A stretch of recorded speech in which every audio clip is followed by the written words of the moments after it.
Muy buenas tardes, muy bienvenidos a Economía para Todos. Hoy es sábado 18 de febrero y aquí estamos. De nuevo tenemos que hablar de la inflación, porque esta semana salió el dato de enero, el definitivo, digamos, y bueno, pues que no para. O sea, que es que ha sido mayor incluso que el dato adelantado. Estamos ya otra vez, estamos en el 5,9, pero ojo, porque la subyacente es la que sigue un recorrido al alza de nada menos que el 7,5%. Esto le ha hecho decir ayer al Banco Central Europeo que no ve en la eurozona ningún tipo de desinflación.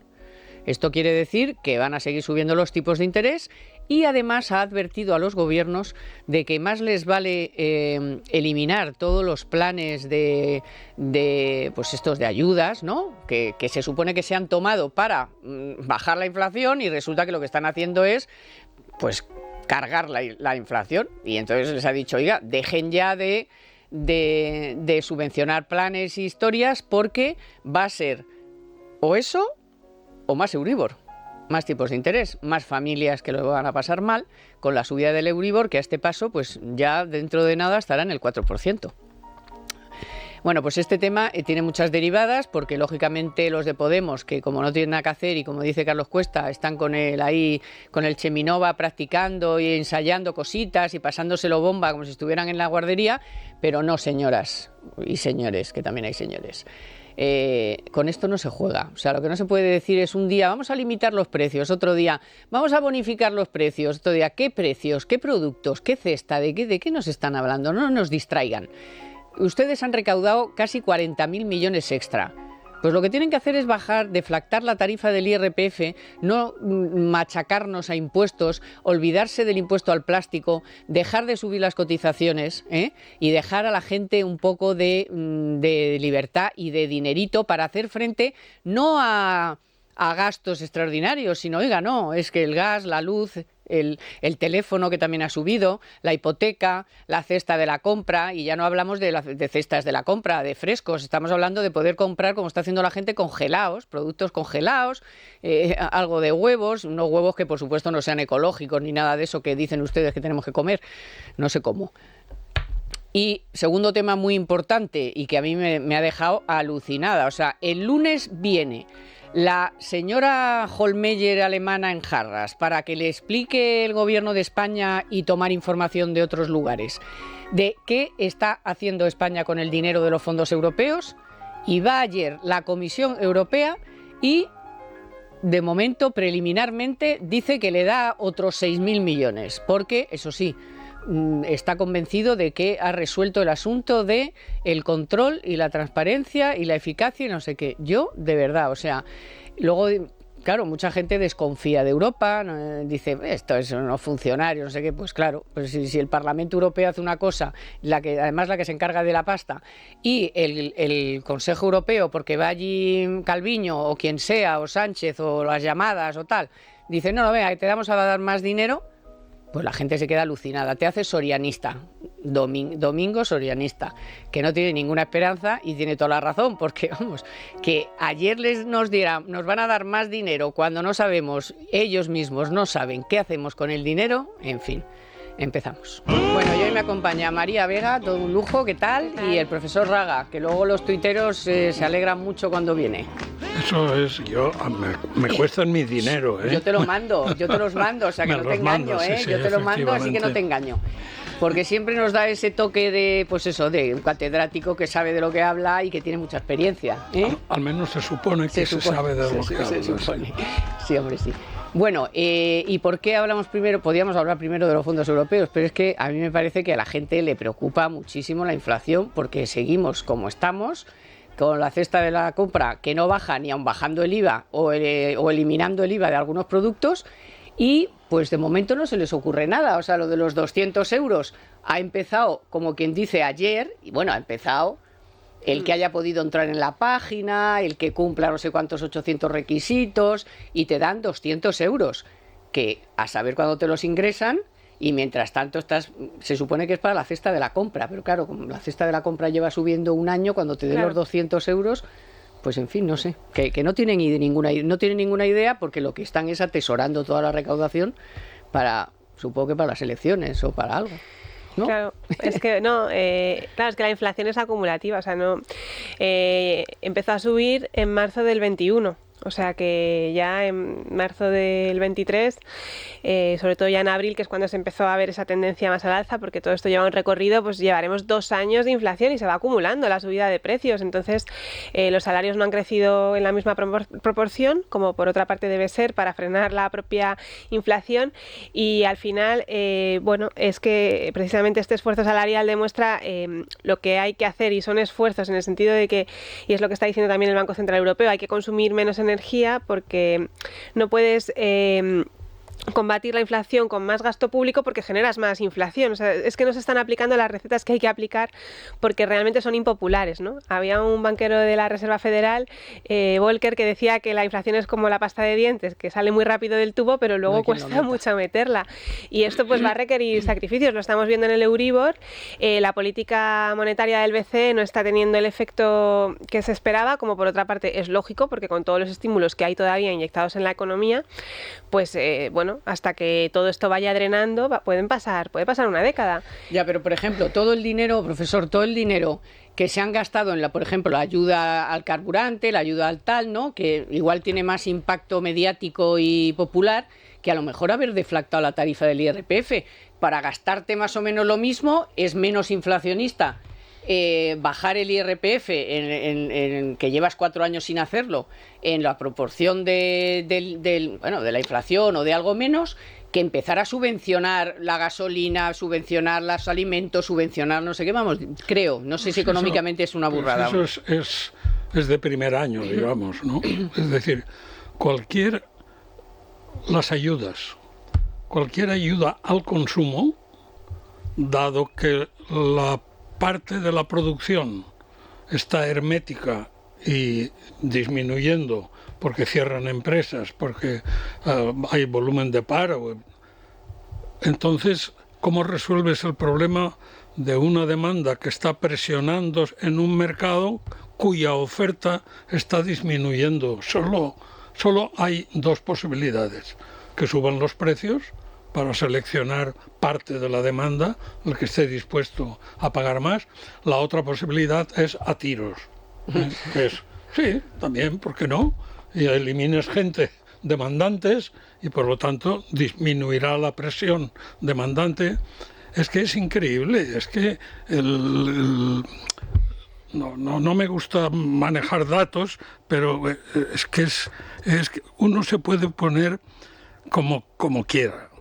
Pero vamos, que usted 1/3 de los productos que tiene de consumo haya tenido una subida de precios de 2 dígitos en un año, o sea, 10% o más, pues eso hay, como dice el clásico, hay que hacérselo mirar, ¿no? Cuando vamos a la inflación subyacente, que no tiene productos frescos y que no tiene carburantes, pero bueno, estamos en el 7,5%. 40 años hacía. Sí. Entonces... Porque eso es toda la economía, o sea, eso es que ya la inflación está impregnando todo. Claro, pero es que además la inflación se alimenta a sí misma. Claro. O sea, la inflación genera inflación, pero eso está clarísimo, que la política de los gobiernos cómodos como este e ignorantes, que eso todavía es peor, el problema que tienen es qué hacer entonces en ese momento. Si yo no puedo ayudar, no me votarán. Y si digo que restrinjan consumo, van a decir que la culpa es mía. ¿Y por qué no hacer política de oferta? Eso está muy claro. Las políticas que se están aplicando son las tradicionales de la demanda, políticas de demanda. En fin, frenemos un poco. El Banco Central Europeo el otro día de Guindos le oí casi un mea culpa internacional y en voz alta. Pues ya era hora. diciendo no supe que esto iba a tener esa cuantía y esa permanencia, amigo. Eso, porque habríamos empezado antes, claro. Y muchos escribimos artículos Exacto. y somos enemigos Dejen de comprar deuda ya y... Entonces, es que además cuando hablan, ellos mismos son confusos porque dicen, las familias están consumiendo menos. Bueno, pero ¿hay más gasto en la economía? Es que hay otro que no le llamamos familia, que es el sector público. Que no para. Claro. Y ese está gastando cada vez más. Entonces, ¿para cuándo dejan ustedes las políticas de oferta? Política de oferta implica mercado de recursos. Es decir, vaya usted a ver cómo aumenta la producción. Y entonces le dirán, hombre, pues emplee más. Bueno, entonces le dirán, flexibilice usted el mercado de trabajo. Y entonces emplearán más, se producirá más bienes y servicios y en consecuencia la que crece es la oferta. Y la tendencia será que baje el precio. Claro, en vez de solo hacer que crezca la demanda con una oferta rígida, incluso menguante. Ya, pero además, si subes los salarios, si subes las cotizaciones, subes el salario mínimo, hacer la reforma laboral esta del follón, no hacer nada más que meter presión a las empresas, pues claro, lógicamente... Claro. Los costes laborales han subido y eso pues evidentemente se nota también en la inflación. Hay un dato que es muy preocupante también y es que no debemos olvidar cada vez que nos dan el dato de inflación que está maquillada en el sentido de que hay una serie de medidas que están impactando en que haya, o sea, en que bajen los precios. Y un ejemplo muy claro es lo que ha pasado con las gasolinas. Se quitó la subvención el 31 de diciembre y entonces ya sabíamos que en enero iba a subir la inflación. Es que ya lo sabíamos. Clarísimo. Y así ha sido, se ha confirmado. Eso va a ocurrir cuando determinadas medidas de rebaja del IVA, no solo la de los alimentos, también las de la energía, se reviertan, la inflación volverá a subir. Es decir, vamos a tener un fenómeno muy persistente en el tiempo y como estamos todos marcados por un calendario electoral, pues todo apunta a que la inflación seguirá alta en 2023 porque, bueno, y esto es otro tema, pero el precio del gas no va a caer, al contrario, los expertos dicen que va a seguir subiendo y que el invierno complicado va a ser el próximo y en 2024, cuando llegue un nuevo gobierno, desde luego que va a tener un problema porque esas medidas que caducarán el 31 de diciembre de este año, si se revierten, la inflación va a volver a subir. Igual, Bueno, ahora vamos a comentar... Date Sí. cuenta, pensar, porque muchas veces a la gente le habla de inflación y eso parece que es un índice, que no me afecta. Y que baja. Eso es. Pero que el azúcar haya aumentado el 52% en un año, eso, mire, eso. Y el aceite. Y el ¿Me dices aceite. el aceite? Sí. Pero hombre, eso no me lo cuente. Sí. Hay que ver dónde hace la compra Calviño para ir a ese Sí, supermercado, y la porque en otra ese sí que se también, están las dos, Sí, sí. Montero y Calviño de la manita, a ver a qué super van, porque vamos, y qué día, según Montero, los fines de semana. Y Calviño compra frescos, así que a ver si por favor nos dice, yo todavía estoy esperando que nos diga dónde hace la compra, que se lo diga a todos los españoles, para que se beneficien de esas ofertas que ella consigue, tan barata la cesta de la compra y tan productos frescos, que la gente ni lo huele, los frescos. Bueno. Vamos con un momentito de un consejo importante y después os quiero preguntar porque hay que decirle a la gente las cosas como son. O sea, no se puede estar usted inventando chuminadas cada 2x3. Primero limitar los precios, que ya lo hemos comentado. Ahora les ha dado por decir que quieren hacer lo mismo con los alimentos que se hizo con los carburantes, cuando precisamente el BCE ha dicho lo contrario. Pero bueno, un apunte de eso. Pero primero dejarme que os cuente, porque qué bien te viene el Corte Inglés. Especialmente ahora que vuelve la financiación total hasta el 22 de febrero para clientes con tarjeta El Corte Inglés. Porque qué bien te viene para tus compras. Llévate desde un móvil que te gusta, un televisor, un frigorífico americano, una bici, un bolso y hasta un sofá. Financiación total para todo lo que te gusta o lo que puedas necesitar. Con la financiación total tienes hasta 12 meses para pagar en electrónica, electrodomésticos, deporte, moda, hogar y mucho más. Además, no cargues con tus bolsas. Activa el servicio de compra manos libres a través de un vendedor, con la app o con tu carta de compra y así además lo financias todo en un solo ticket. Aprovecha la financiación total en tienda web y app El Corte Inglés, la financiación que mejor te viene. Hasta el miércoles 22 de febrero, financiación ofrecida por Financiera El Corte Inglés, sujeta a su aprobación. Consulta condiciones y exclusiones en elcorteinglés.es.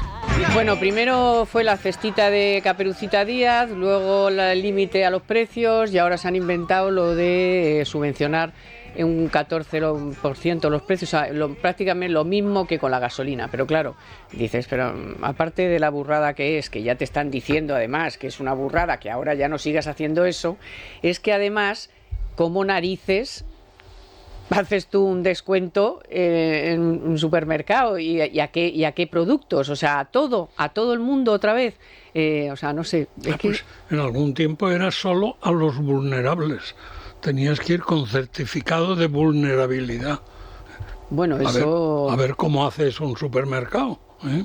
Por eso te digo que ahora cómo distingue, o sea, pero es que no han dicho nada de solo para los vulnerables, han dicho un descuento del 14%. Es que hacer una medida en la que tengas que identificarte como vulnerable, en teoría es un señalamiento y no está bien visto. Datos, o sea, claro, protección de datos no es algo que sea aceptable. Por eso y las gasolineras no se pudo hacer. Exacto. Y hacer una medida que no sea solo para los vulnerables es regresiva, va contra la política monetaria, va en la línea contraria a lo que decía el profesor de lo que hay que hacer, porque al final el dinero que se bonifica sale del bolsillo de todos los contribuyentes y es dinero que también de una manera u otra se inyecta en la economía.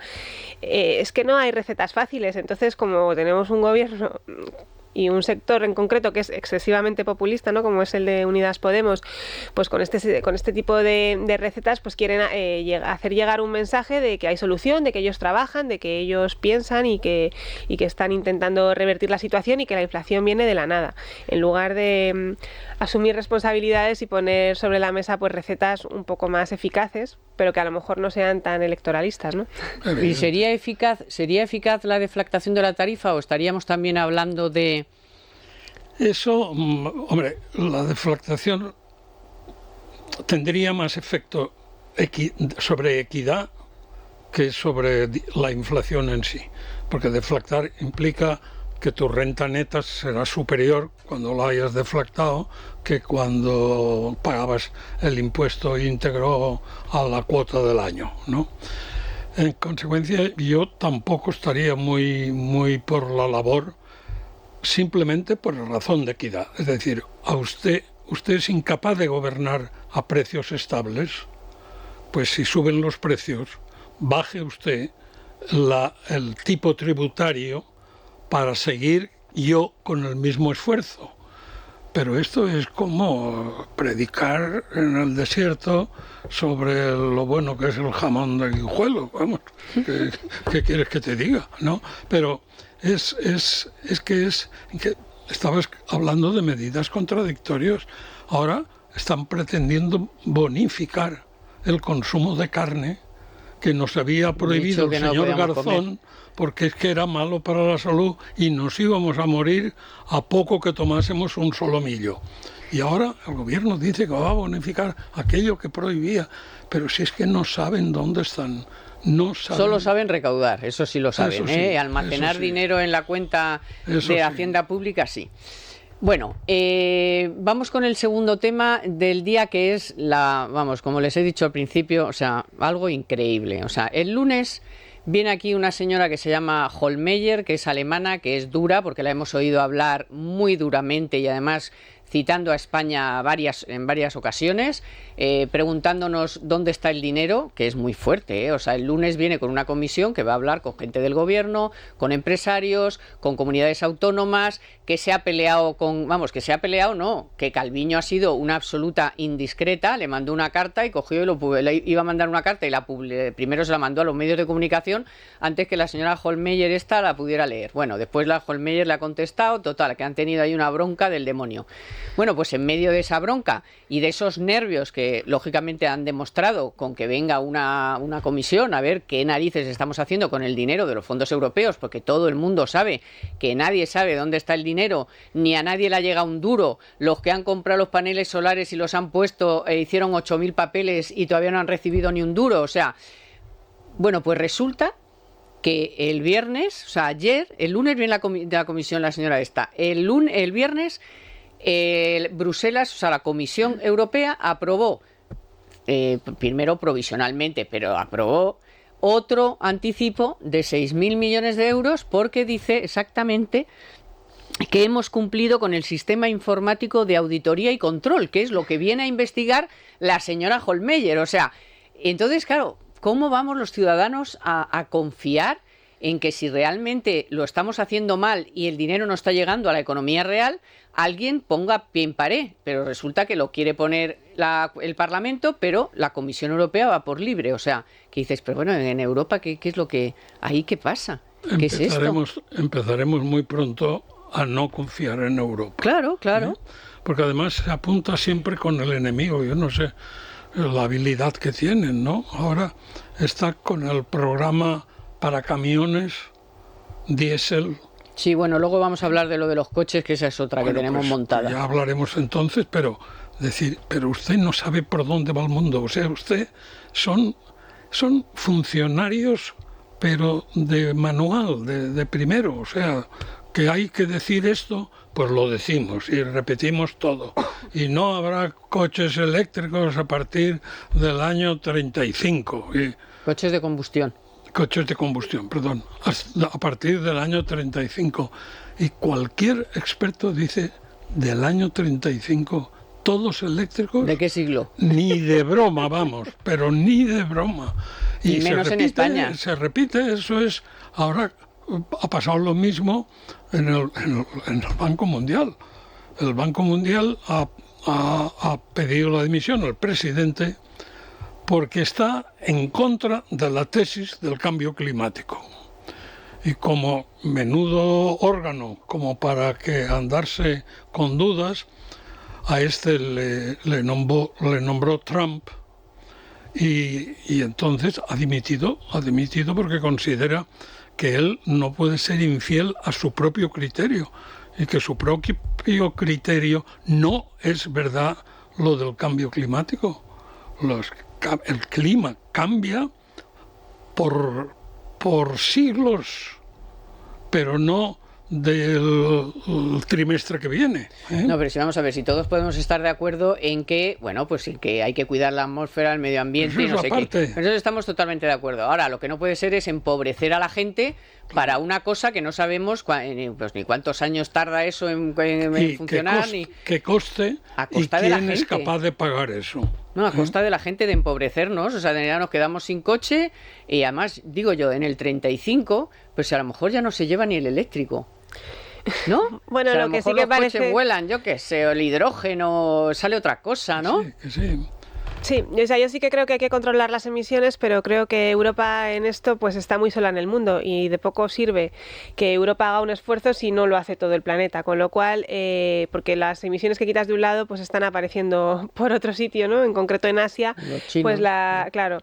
Y sí que es verdad que con el escenario que se plantea, parte de la inflación viene de la transición energética. Hay una parte importante de la inflación que viene de la transición ecológica o energética y porque no nos quisieron contar que esta transición, y aquí yo creo que lo hemos venido diciendo desde hace mucho tiempo, esta transición es cara, no es gratuita. Y bueno, también es verdad que hemos tenido el revés de que ha subido mucho el gas, que en teoría es la tecnología de respaldo a las renovables, pero es cara. A largo plazo, si las renovables funcionan, la energía será más barata porque vendrá de fuentes naturales, pero a corto plazo hay que pagarlo y no se sabe cómo. Y tenemos las nucleares y las queremos cerrar. Exacto, y luego... Que están aportando el 20 y tantos % de la producción todos los días. Claro, pero María, tenemos una energía para la que España tiene mucha capacidad, que es la nuclear. Claro. Ahora no me hable usted de nuclear. No, usted es un ignorante. La semana pasada tuvimos aquí a Almafo Bueno y con su nuevo libro sobre la energía nuclear. Y es que decía, es que de verdad, o sea, es que no se entiende, o sea, todos los días desde hace un montón de tiempo, es más, siempre cuenta, lo volví a contar y digo, no, si yo lo conté lo contaba todas las semanas, aquel acuerdo que las compañías que generan energía nuclear le había propuesto al gobierno de Sánchez hace ya 2 años, este verano pasado yo creo que hizo 2 años, de nosotros te damos el kilovatio hora a 60 euros, y le dijeron que no. Les dijeron que no, y que en el 35 se cierran y punto y pelota, o sea... Pero es que además España concretamente tiene uranio. O sea... Bueno, claro, luego es que está también el debate de los recursos naturales que Claro. Europa muchas veces no quiere sacar en su propio territorio y lo tenemos que exportar de otros países. Por eso digo que en todo este dilema de cómo se aborda la transición, o sea, es un tema planetario y hay una serie de movimientos europeos que en el contexto global pues juegan en contra de nuestros intereses, y lo que puede pasar en el año 2035 es que solo los ricos tengan coche. Por supuesto, Porque- y a saber qué coche. Claro. Bueno, se me han ido al coche, porque Pero eso, volvemos a los fondos, ¿no? ya volvemos Venga. después. Primero vamos a tener una entrevista interesante de la mano de Banco Santander, y después vamos a volver sobre los coches, pero también sobre la Hollmeyer Sí, y la sí, von der que hay Leyen. mucho que- Venga. Verán, ¿cuántos de nosotros en un viaje al extranjero ha ido a un supermercado y se ha encontrado entre los productos alguno de origen español? Pues esto es una muestra de que el comercio exterior sigue creciendo y cada vez son más las empresas que acuden a este mercado, pues bueno, para sacar beneficio, para abrir mercados, para impulsarse un poco más allá de lo que es nuestras fronteras. Y en fin, esto suena muy bien, pero no es muy fácil, ¿eh? Es sobre todo económicamente. Para lograr esta meta, pues bueno, hay que hacer una gran inversión, las empresas tienen que ponerse en manos de entidades bancarias, recurrir a sus programas y servicios para obtener ese impulso necesario que una pequeña empresa o una pyme pues no lo tiene fácil. Y es el caso de Forest Chemical Group, que es una de esas muchas empresas que se han abierto al mercado exterior y que han confiado en Banco Santander para poder crecer. La entidad, de hecho, fue líder global en financiación para exportaciones el año pasado, en 2022. Bueno, vamos a conocer un poquito más de la importancia de la internacionalización para una empresa y las oportunidades que ofrece este mercado. Y para ello, nada mejor que conocer a Pedro Fernández, que es cofundador y CEO de la empresa que les he mencionado, Forest Chemical Group. Así que creo que ya está con nosotros. Buenas tardes, Pedro. Muy buenas tardes, ¿qué tal? Pues muy bien, aquí, bueno, pues encantados de tenerle y de que nos cuente un poco cuándo nace esta empresa que usted lidera y un poco, bueno, pues en qué países está ahora mismo, un poco también qué hace realmente, bueno, que nos cuente un poco de Forest Chemical Group. Pues en primer lugar, encantado de estar con vosotros y nada, un placer. En nuestro caso, bueno, Forest Chemical Group es una compañía química que nació a partir de dos estudiantes de química que nos conocimos en la universidad y que a partir de ahí vimos una necesidad muy clara en el mercado, concretamente en el sector del packaging, y nosotros vimos que había pues que mejorar y aportar calidad, sobre todo en la cadena de montaje. Nosotros lo que hicimos y vimos es que las cadenas de montaje requerían de un aporte de velocidad, de celeridad y sobre todo de optimización de costes. Por ello desarrollamos un adhesivo que tiene el nombre de Hot Melt, que es un adhesivo sólido que permite pues realizar uniones en menos de un segundo. Y ello nos ha permitido pues ser diferentes, aportar valor añadido al mercado y que nos ha permitido, como decía, pues y estábamos comentando, crecimientos de doble dígitos anuales. Y Pedro, salir a buscarse fuera la vida es complicado. Ustedes lo han hecho de la mano de Banco Santander y supongo que de otras manos, pero ¿cuáles son los problemas con los que realmente una empresa se encuentra para internacionalizarse? Bueno, pues en primer lugar quiero daros un dato, que es el que la compañía actualmente, de todas sus ventas, el 90% de sus ventas es en el mercado internacional. Ahora, decirlo es fácil, pero cuando uno inicia su camino, tiene, como estamos comentando, pues sus hándicaps, ¿no? En nuestro caso, ¿qué hándicaps hemos encontrado? Pues sobre todo desde el punto de vista burocrático, pero también en cuanto a la inversión. La inversión que tienes que hacer es amplia para entrar en un mercado y en un país, aparte de conocer sus leyes, aparte de conocer su ámbito tributario, pero bueno, también es cierto de que en este caso contábamos con el apoyo de Santander y su portal, que es el Santander Trade, que nos permitía conocer a ciencia exacta y conocer las vicisitudes que habían en cada país y en cada mercado. Porque ¿cómo os ha ayudado? ¿Cómo ayuda a Banco Santander a una empresa que decide pues buscarse mercados fuera? Pues en este caso, Banco Santander lo que nos ha aportado es conocer a la perfección la tributación de un país, conocer cuáles son nuestros competidores, conocer también de mejor manera cuál es el mercado que hay, incluso los potenciales distribuidores de nuestro producto en cada país. Ha sido fundamental. un compañero de viaje sin duda fundamental. Bueno, y cuando pensaron en internacionalizarse, ¿era porque pensaban que en España quizá no estaban las cosas como para desarrollarse, o cuál fue la razón principal?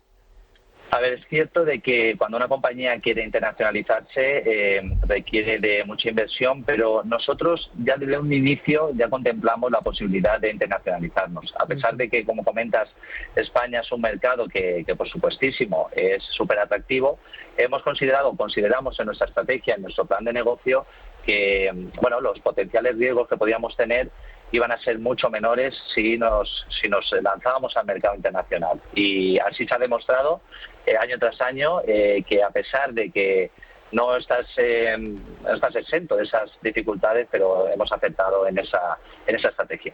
Pues enhorabuena y mucha suerte, y muchas gracias por estar con nosotros y contarnos esto, es que la gente en general desconocemos bastante que hay empresas españolas que, aun siendo de un tamaño pues medio o pequeño, están haciendo cosas importantes por ahí fuera. Nos creemos que, como siempre, somos dados a fustigarnos, ¿no? Con que si no sabemos hacer nada, que si somos todos camareros y todos tal, y luego resulta que te encuentras con miles de empresas como la que usted dirige y ha fundado. Pues muchas gracias. Muchas gracias. Yo particularmente creo que en España hay muchísimo talento, que debemos de creernos que somos muy buenos en todo. En nuestro caso somos una compañía de investigación, investigamos con nanotecnología y biotecnología, y eso es así, existe en España, y tenemos que creernos que somos muy buenos, porque cuando salimos fuera se demuestra que nuestro valor añadido, nuestro producto es diferebueno. Y que quieren nuestro talento y que lo buscan.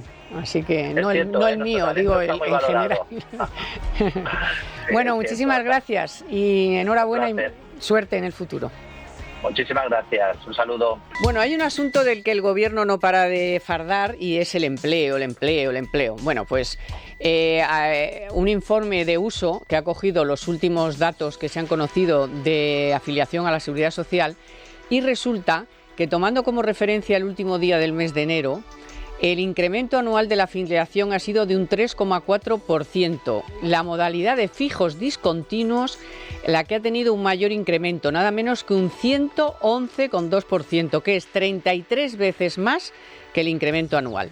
Las personas con un contrato indefinido a tiempo parcial se han incrementado más del doble que aquellas que están con un contrato a jornada completa. Es decir, que aunque hayamos recuperado el número de ocupados, no hemos recuperado las horas que trabajábamos antes de la pandemia. Así que estamos asistiendo a un reparto del tiempo de trabajo con un notable incremento de la contratación a tiempo parcial. Si esto es para alegrarse y tirar cohetes, pues chapó, señora Díaz, pero no. Bueno, a ver si, Víctor, a ver si le vamos a poner a Sánchez, a ver si se animan y dijo esto Pedro Sánchez el jueves por la noche desde Croacia sobre Bruselas y los fondos europeos. Europa pues también tiene que tomar nota y hacer sus propios deberes en casa. Y es ese plan industrial por el Pacto Verde que ha puesto encima de la mesa la Comisión Europea. Cómo podemos flexibilizar las reglas de ayudas de Estado, cómo podemos vincularlas con la ejecución mucho más ágil, mucho más flexibles de los fondos europeos. También, lógicamente, de los fondos de cohesión. En definitiva, cómo podemos poner todos los fondos europeos que existen ahora al servicio de, uno, proteger a nuestras economías y, dos, ayudarlas a modernizarse, a ser mucho más competitivas en esa doble revolución que tenemos, que es la de la transición energética y la transformación digital. Vamos, que según nuestro presidente, la culpa de todo lo que somos incapaces de gestionar bien los fondos las tiene Bruselas, que son unos incapaces y tal. No sé qué habrán pensado hoy después de darle más dinero, o si lo dijo porque ya lo sabía.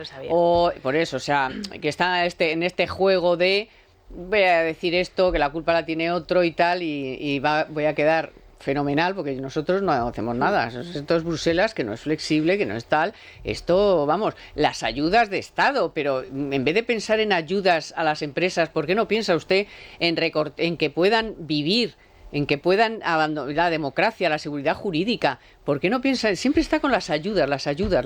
Si la empresa no quiere ayudas, la empresa quiere que le deje vivir, que le deje funcionar, que le quite impuestos, que le quite gastos, que le quite costes.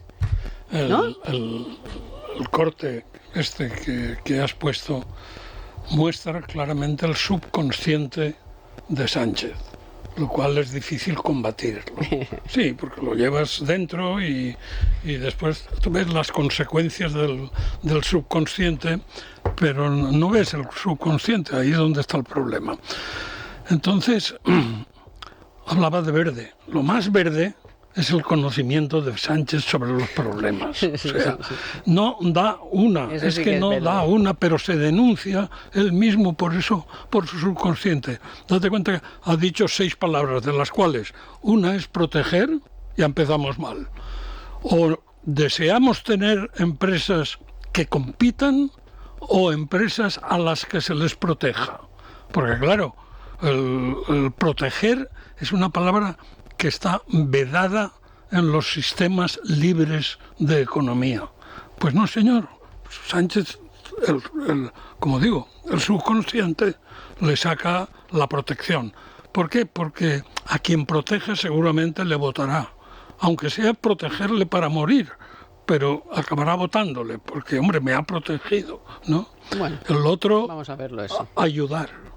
Ayuda No ayude. pública. Mire, lo que tiene que hacer es no molestar. Exacto. Ese es el primer mandamiento, no molestar. Deje usted y dígale a la ministra vicepresidenta de Trabajo que los empresarios no son atracadores de caminos y no son fascinerosos y no son más fascinerosos que cualquier político. Entonces, mientras usted considere, o su gobierno de coalición considere que el empresario es un mal que tiene un país por el hecho Abatir, de además. tener Un mal a empresarios, abatir. vaya usted pidiendo el certificado de defunción, porque está claro que vamos a morir. Y Europa, tristemente, hay más de un Sánchez, ¿eh? Y por eso las complacencias, para que no se diga. Pero el planteamiento de atacar tarde la inflación, porque, hombre, para que nadie se asuste, bueno, se asustarán de golpe y será peor. Y más tiempo. Claro, Más duro y más tiempo. claro. Entonces, ¿qué cosas dicen? Pero si es que el problema, cuando has estado hablando de los datos de empleo, es decir, ¿pero alguien puede creerse una estadística en España? Yo he dejado ya sobre todo para publicaciones que te pueden sacártela en cualquier momento.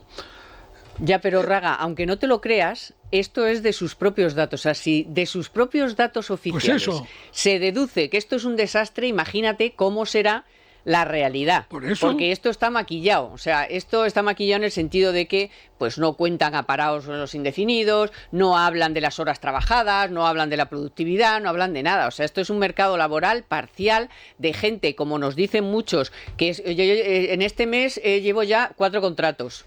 Y a eso le llaman indefinido. Pues eso ¿Pero qué me estás es contando? todo engaño, es un embuste. Yo ayer había un artículo mío en Libertad Digital que hablaba de acostumbrarnos a vivir de la ficción. O sea, aquí se pinta un panorama que no tiene nada que ver con lo que está pasando. Mencionaba que la señora Calviño, la ministra Calviño, vicepresidenta Calviño, no se le creen los números en Europa. El Fondo Monetario Internacional ha dicho que no quiere saber nada de los datos españoles porque no creen. Lo que es imposible, naturalmente no se cree. El español, pues si solo vive de las estadísticas nacionales manejadas por aquellos a los que ha nombrado el gobierno, pues mal, hay que ir a las estadísticas de la Unión Europea o a las estadísticas de la ONU, De la OCDE. También. No, y la de la ONU, que cubre todos los países.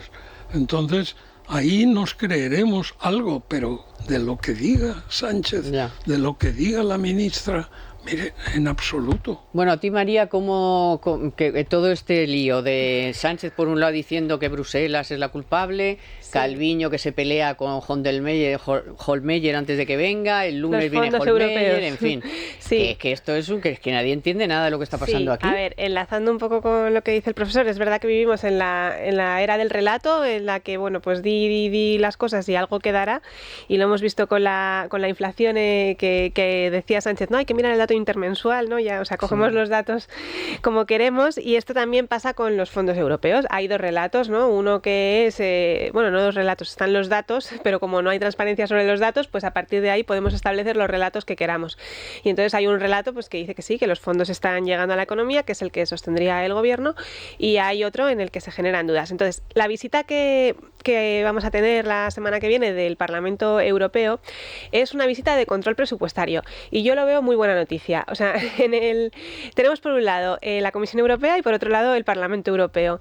En la crisis de 2012 acusamos a Europa de ser lenta en la respuesta, sobre todo, bueno, no solo al Banco Central Europeo, también hubo tardanza en reaccionar por parte de la Comisión Europea con aquellos duros recortes que en algunas cosas pues agravaron la situación económica de los países que teníamos problemas, y ahora se quiso cambiar un poco, ¿no? Y con la pandemia hubo una redención y dijeron vamos a ayudar.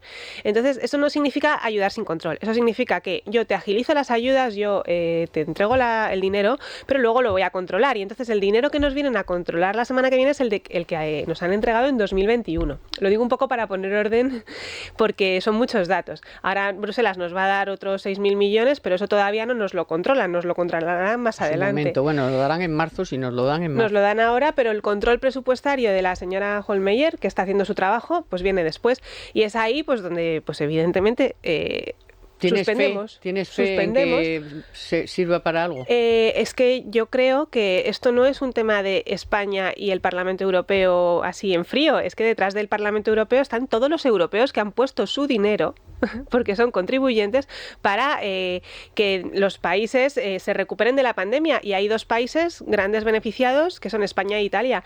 Y el más beneficiado es España. Entonces el contribuyente alemán necesita saber en qué se está gastando España el dinero, porque como ha dicho Pedro Sánchez, se trata de industrializar Europa, de hacer una Europa más competitiva, y los que tenemos más problemas de competitividad somos nosotros.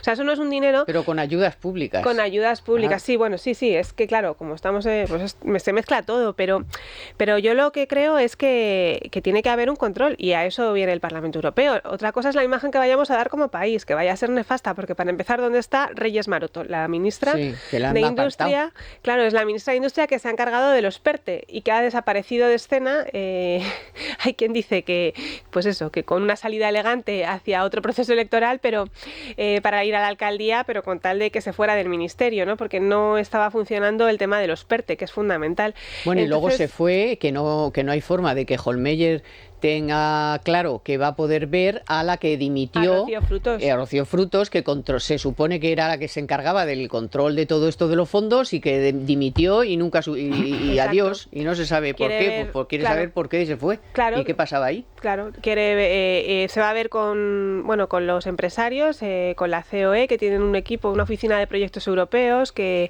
la verdad es que lleva bastante seguimiento del tema, y ellos tienen muchos datos, tienen conocimientos. Se va a ver también con la oposición, sobre todo también con las comunidades autónomas del PP, que pues para tener otra voz. Y yo veo positivo que pidan rendir cuentas, porque tenemos que saber qué se está haciendo con ese dinero, a qué está llegando. Y es que ese dinero no ha venido para hacer el bono digital. O sea, vamos a ver, es que el bono digital que están entregando a las pymes, pues tiene algunas tiene el recorrido que tiene. Hay otras que no están usando el bono, pero eso no es un proyecto transformador. Es que un proyecto transformador es un proyecto que realmente nos haga más competitivos. Yo recuerdo cuando se presentó el tema de los fondos europeos, que el Banco de España puso sobre la mesa una idea que luego no fue viable, pero era: vamos a utilizar este dinero para la mochila austriaca, porque la mochila austriaca tiene un coste para determinada población y es muy difícil de implementar. Por eso, pues vamos a ayudar a esa población con estos fondos, y luego haremos que el país sea más competitivo,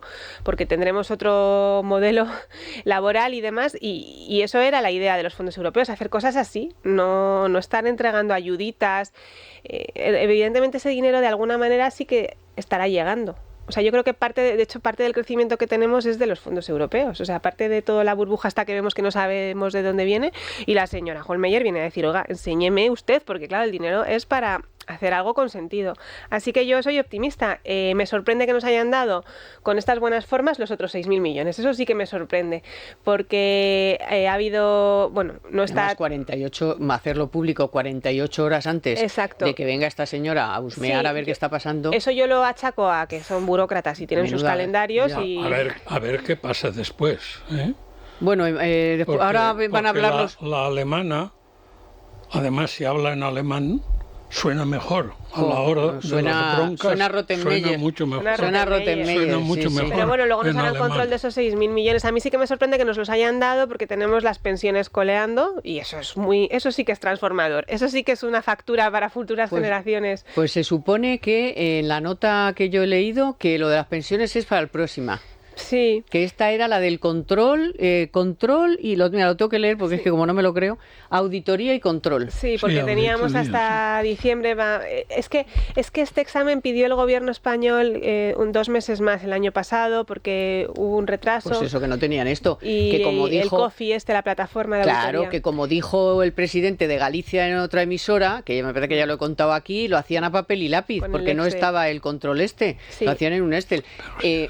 Pero espera, es que en la carta de Calviño a Hohlmeier le echa la culpa a las comunidades autónomas, o sea, habla de no sé qué de la cogobernanza, y claro, las comunidades autónomas se han petado Claro. de la risa porque ni han tenido reuniones, ni les dan el dinero, ni les dan las oportunidades, ni les cuentan nada. O sea, Claro. te digo que el gallego contó que estaban a mano, la Comunidad de Madrid se queja de que no tiene el dinero para, por ejemplo, todo de las Sí. fotovoltaicas y todo esto, Pero- o sea, que es un desastre. Pero es que ese es el pecado original de los fondos europeos, porque cuando nos los entregan a España y a Italia hay 2 modelos de gestionarlos. Uno es el de Mario Draghi, que lo lleva al Congreso y hace un plan de país, y otro es el de Pedro Sánchez, que lo lleva a Moncloa y hace un plan de partido. Entonces, claro, en un país en el que tienes que involucrar para repartir tal cantidad de dinero y que llegue a la economía, tienes que involucrar a las comunidades autónomas, a los ayuntamientos. Tú no puedes hacer un plan en Moncloa, lo tienes que hacer con consenso, y de hecho las reformas y los hitos de estos que la señora Hohlmeier se enfada porque dice mucha reforma y mucho hito, pero luego no hay sustancia, ¿no? Todo esto se está haciendo a falta de un respaldo parlamentario con el principal partido de la oposición. Se metan los empresarios. Pasó con la reforma laboral. Bueno, es que el otro día yo no me acordaba, el otro día Carlos Cuesta recordó que es que esto lo quería llevar directamente Redondo, el que era asesor de Sí, Sánchez. Iván Redondo, sí, Iván sí, sí. Redondo, o sea, Iván Redondo, el asesor personal de Pedro Sánchez, decía que él llevaba los fondos europeos. Claro. Pero qué forma de entender esto Sí, es después. que lo llevo yo desde Moncloa, pero ¿qué dice usted, hombre? En Italia hay también un controlador independiente, Exacto, como un auditor independiente que no tiene que ver nada con un partido ni con otro y que lo que quiere es que el dinero llegue al país y llegue a la economía real y que las empresas respiren después de 3 años de pandemia, en fin, para lo que se supone que se crearon los fondos Exacto. europeos. Así es, pero esto no lo... O sea, el hecho de contar como empleado o como trabajador a un señor que en los últimos 6 meses ha trabajado 10 horas, pero que tiene un contrato por tiempo indefinido y Por que si acaso trabaja el mes que viene. por si acaso trabaja en algún momento, pero bueno, ¿a quién se pretende engañar? A todo el mundo. A todo el mundo. Todo el mundo, es que ya no sabemos cuántos realmente. Dice, es que el volumen de empleo ha crecido, claro, basados en esos datos, pero la producción ha disminuido, pues entonces, ¿qué pasa? Que han empleado solo Y las horas a trabajadas. tontos. Y las horas trabajadas. trabajadas. Pues eso, ¿por qué? Pues porque los contratos son en la mitad son a tiempo parcial, la gente trabaja unas horas y se ha troceado el mercado. Entonces, claro, tú puedes tener muchos afiliados, pero la mayor parte de esos afiliados trabajan muy poco, muy pocas horas, no son contratos de, pues eso, de un cotizante a la Seguridad Social que tiene un contrato, pues 1 año, 2 años, 3 años, lo que sea, no 4 días, 3 horas, 30 horas a la semana o 20. Eso es lo que está pasando, que se ha troceado el trabajo. Se ha troceado el trabajo y con eso están contentísimos y encantados de conocerse. Pues bueno. ha troceado el trabajo y se ha creado más empleo público y el sector privado está destruyendo empleo. Y eso es precisamente lo que no tenía que ocurrir en la recuperación, porque si quieres un país más competitivo, más productivo, pues necesitas más empleo privado. Bueno, vamos a volver un momento a los coches, que lo hemos dejado y eso le interesa a mucha gente. La gente tiene que saber que en 2035 no se van a fabricar. Se supone que el que tenga todavía un coche de estos podrá circular. Se supone. Se dejan de fabricar y de vender, claro. O sea, se dejarán de fabricar mucho antes, porque los coches no se venden de un día para otro. Los coches se fabrican y luego, mira, pues fíjate, ahora sí no han conseguido todavía ni los niveles prepandemia de venta, pero bueno, porque la gente no puede cambiar el coche. Y la gente no puede cambiar el coche. No tiene dinero para cambiar el coche y tú le estás diciendo que tiene que tener un coche eléctrico para no tener electrogasolineras ni poder ir de aquí a Málaga. Pero además no se tiene es como en cuenta... al revés, ¿no? O sea, empiezas por el tejado. Es que no sé por dónde se puede empezar. O sea, no hay electrogasolineras porque no hay coches eléctricos y la gente no compra porque no hay electrogasolineras. Entonces, por favor, arreglen esto. Y no hay coches eléctricos. Bueno, hay un acuerdo de los 5 grandes fabricantes del mundo, de los mayores fabricantes de coches. Coches simplemente, sin apellido. Los 5 más grandes fabricantes de coches del mundo, que no ven el coche eléctrico. No lo ven. Es decir, produce más residuos, más contaminantes el coche eléctrico que el coche de combustión. Claro, porque luego, ¿qué vamos a hacer con las baterías de los coches eléctricos? Y a ver qué haces con ellas. ¿Dónde las vamos a almacenar? Claro, que esas contaminan bastante más. Son de litio, ¿no? Bueno, ya no sé, igual han mejorado la... Sí, el litio, no. Entonces, para que 5 grandes fabricantes, pues General Motors, Toyota, todos estos, te digan que no ven el coche eléctrico, habría que, por lo menos, reflexionar un poco, ¿estamos en lo cierto? ¿O estamos basándonos en alguien que nos ha dicho pero que no tenemos toda la información? No, ni alguien que nos ha dicho que es políticamente correcto ahora que el coche tenga que ser eléctrico. Entonces, la Comisión Europea ha decidido que para estar en línea con el consentimiento generalizado del medio ambiente y de la no sé qué, pues a la porra los coches, y si tú no te lo puedes comprar, pues te quedas sin coche, o sea, te empobrece. Y espérate que los aviones y tal, a ellos sí, ellos pueden ir en coche, pueden ir en avión, usar el Falcon para ir a todos los lados, eso no importa, pero tú no puedes usar tu coche de gasolina. No me fastidies. Es que se está poniendo sobre la mesa un cambio en la movilidad, en general, en lo que es el sector de la movilidad. Y entonces se quiere, en este nuevo paradigma sí que es verdad que va a haber diferencias entre clases sociales que se puedan permitir tener un coche eléctrico y otras que no se lo puedan permitir. Esto enlaza mucho con la medida de Sánchez del tren gratis. A mí el tren gratis es una de las medidas contra la inflación que me parece bien, porque claro, así consumes menos. Si es que se trata de reducir también el gasto en gasolina para que haya menos demanda y bajen así los precios y no estés mandando dinero al exterior cada vez. Pero que... serán los trenes arreglados, porque cada 2x3 se estropean, o sea, ahí va, que, o no sí, caben. que tú estableces una medida que puede ser acertada, pero luego resulta que vas a coger el cercanías gratis y tienes que, o sea, si tienes prisa, pues mejor que vayas en coche o que vayas en otro medio de transporte, porque cada 2x3 hay averías, no funciona la red, o sea, queremos mandar a la gente en el tren sin arreglar el tren. Entonces, aquí lo que hace falta es un plan serio de movilidad. O sea, si vamos a fomentar el tren, pues ¿por qué no? Y tenemos fondos europeos, ¿por qué no invertimos en arreglar el tren? Para que la gente pueda ir de manera más rápida, ir de manera eficaz, porque ¿cómo vas a...? O sea, la gente tiene que ir a trabajar.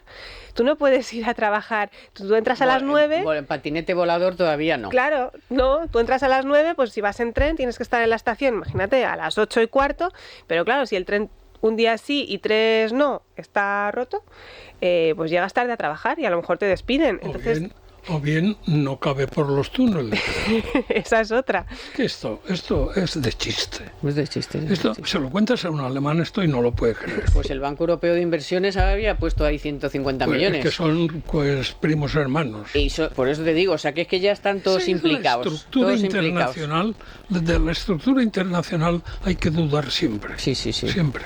Hombre, unos tíos que van a poner 150 millones, que son de los contribuyentes europeos, se puede permitir el lujo yo no les he oído salir a decir pero esto es han estado 2 años sin saber lo que estaba pasando.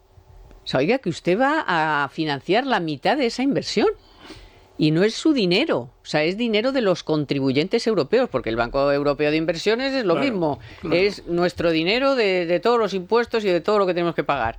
Oiga, un poco de respeto a los ciudadanos europeos, es que son... A veces la realidad supera la ficción. Pero cuando María habla de que llegas al tren y no está el tren, pues arregle usted el tren. Bueno, pero primero que sepamos que quepa. Sí, sí, sí. Es que En fin. es que dices estas cosas. Esto antes había una publicación que era una Hombre, Biblia, la la Codorniz. La Codorniz. Porque eso es A María típico, eso ni le suena. es típico La de la Codorniz. ¿No? Pero es que era un país que era increíble. Esto es de la portada de la Codorniz, o Sí, sea, lo sí, de los sí, trenes sí, es de sí, portada sí. de la Codorniz. Sí, sí.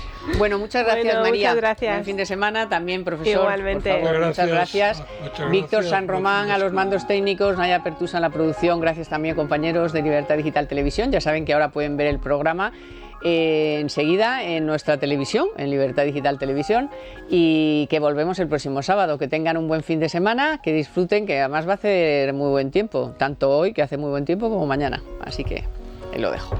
Economía para todos con Carmen Tomás.